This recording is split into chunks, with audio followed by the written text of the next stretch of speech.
عمل کرنا. اب وہ کیا ہے؟ وہ دو ذکر. اب آپ کی نظروں سماعتوں کی نظر کروں گی تو آپ کہیں گے یہ کیا؟ لیکن ان کی فضیلت دیکھیں، مولا کہتے ہیں کہ ہر چیز کے معنی کو جان کر پھر اس سے رجوع کرنا، تو اس میں ثواب میں بھی اضافہ ہوتا ہے، علم میں بھی اضافہ ہوتا ہے، اور ان خیر و برکت میں بھی اضافہ ہوتا ہے جو ہم طلب کر رہے ہوتے ہیں. ایسے ہی ہے نا؟ تو وہ دو ذکر کیا ہیں؟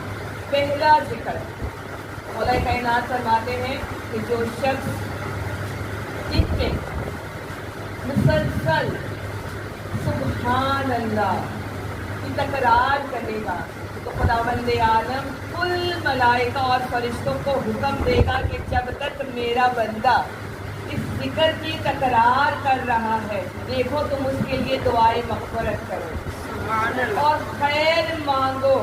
کیوں؟ کیونکہ سبحان اللہ کا معنی کیا ہے کہ اللہ واجب الوجود ہے، اللہ ہر نفس سے پاک ہے، اللہ پاک ہے، طاہر ہے، بلند ہے، تمام تر نجاستوں سے دور ہے، وہ پست نہیں ہے، اس کو فنا نہیں ہے، وہ ہمیشہ سے ہے، ہمیشہ رہنے والا ہے. اب اتنی خوبیوں کے ساتھ جب اس کو پکارو گے تو وہ نہیں دے گا، بے شک عطا کرے گا. ضرور پڑھ دیں اللہ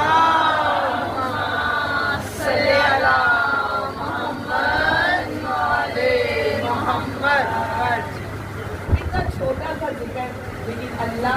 اب دیکھیے ہم کہتے ہیں ہم تو انسانوں کو نہیں گن سکتے، آبی ہوائی مخلوق کو نہیں گن سکتے، تو ملائک کو خدا کی گننا.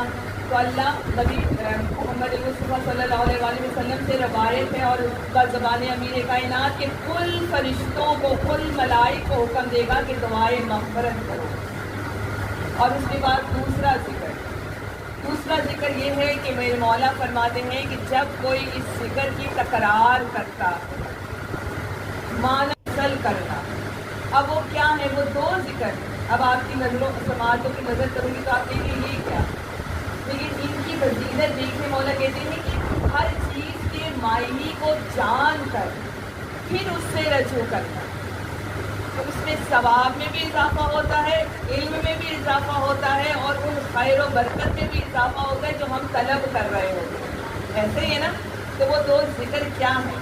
پہلا ذکر مولا کائنات فرماتے ہیں کہ جو شخص دن میں مسلسل سبحان اللہ کی تکرار کرے گا تو خداوند عالم کل ملائکہ اور فرشتوں کو حکم دے گا کہ جب تک میرا بندہ اس ذکر کی تکرار کر رہا ہے، دیکھو تم اس کے لیے دعائے مغفرت